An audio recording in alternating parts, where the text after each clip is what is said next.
The entities section shows us the entities that have been selected from the extracted text from all of the competitors that we have previously selected. In the entity section, we have two tables, the timestamp entities table and the report entities table.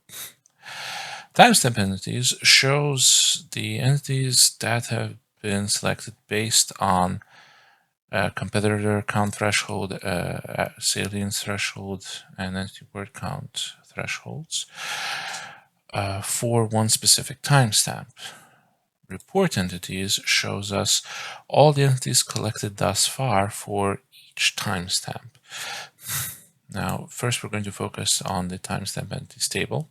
In this table, we can see the name, competitor count, average frequency, heading average frequency, and average salience.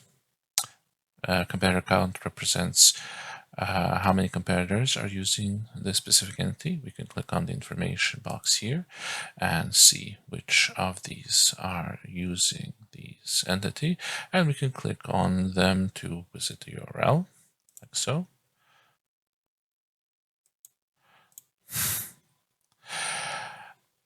The average frequency shows how often an entity is used across the other entities. And the topmost frequency is 117, that meaning that this one entity is the maximum frequency across all entities for this timestamp. The handing average frequency shows us how often a certain entity is used in the headings or headers for the extracted text for the competitors, and also shows us where this entity is used in which headers, H1, H2, H3, here H2, and H3. This one is only used in H3 tags, and it's also only used once. The last thing we have is average salience.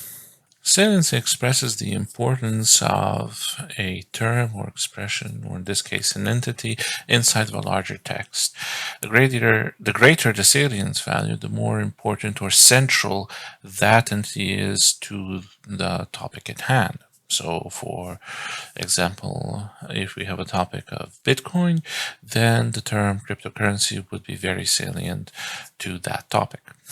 Now, those are all of the categories that we have in the timestamp entities table. We can also sort the table and make it the table shorter or longer. There is also filtering options that we have here at the top. We can change what we see based on the competitor count, average salience, and entity word count. Now, as we can see here, there are some empty yellow stars along with full yellow stars. The full yellow stars represent entities that have been already selected by the system because they satisfied the minimum thresholds that were previously defined. The empty yellow stars represent other entities that were also picked up, but they were not selected because they did not meet the minimum thresholds that we have defined. So if you want to add them from the timestamp entities table into the report entities that will be used later on in content creation, we just simply click on them like so, and we'll see a little notification that the selection has been updated. To remove them, we simply do the same.